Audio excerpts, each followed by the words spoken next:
வார விடுமுறையை ஒட்டி சபரிமலை ஐயப்பன் கோயிலில் அதிகாலை முதல் பக்தர்கள் கூட்டம் அதிகரித்து காணப்படுகிறது. இது குறித்த கூடுதல் தகவல்களை செய்தியாளர் விக்னேஷ் வழங்க கேட்கலாம். விக்னேஷ், வார விடுமுறை என்பதால் சபரிமலை கோயிலில் அதிகாலை முதலே பக்தர்கள் கூட்டம் அதிகரித்து காணப்படுகிறது. பாதுகாப்பு ஏற்பாடுகள் எவ்வாறு உள்ளது? இது குறித்து விரிவான தகவலை பகிருங்கள் விக்னேஷ்.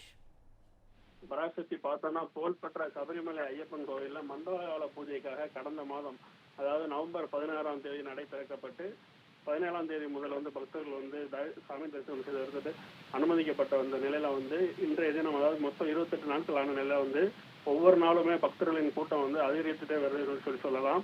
இந்த சூழல்ல வார விடுமுறையான ஞாயிற்றுக்கிழமை தினமான இன்று அதிகாலை 3 மணிலிருந்து பக்தர்கள் பெரும் வெள்ளம் அங்க கூடியிருக்காங்கன்னே சொல்லலாம்.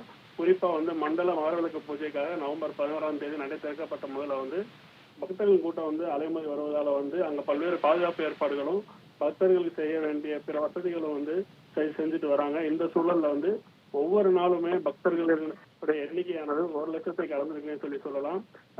நேற்றைய தினம், வார விடுமுறையான நேற்றைய தினம் சனிக்கிழமையும், அதே போல இன்றைய தினம் ஞாயிற்றுக்கிழமையும் வழக்கத்தை மீறி பக்தர்கள் கூட்டம் அதிக அளவில் வருவதால சபரிமலை பக்தர்கள் வெள்ளத்தில் புள்ளிங்க இருக்குன்னே சொல்லலாம்.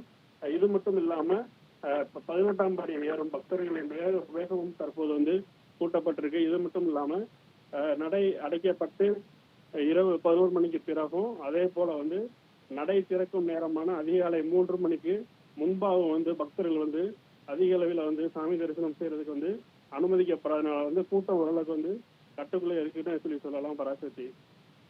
13 years of trust, a revolution of gratitude, 100% assured appreciation. With gratitude, G Square oda 13th year anniversary offer plot villa apartment எது புக் பண்ணாலும் 25 வருஷத்துக்கு பவர் இருக்கும், ஆனா EB bill இருக்காது. Up to 5 kilowatt solar panels with no additional cost ஓட கிடைக்கும். Zero EB revolution. To book, call 8939710009.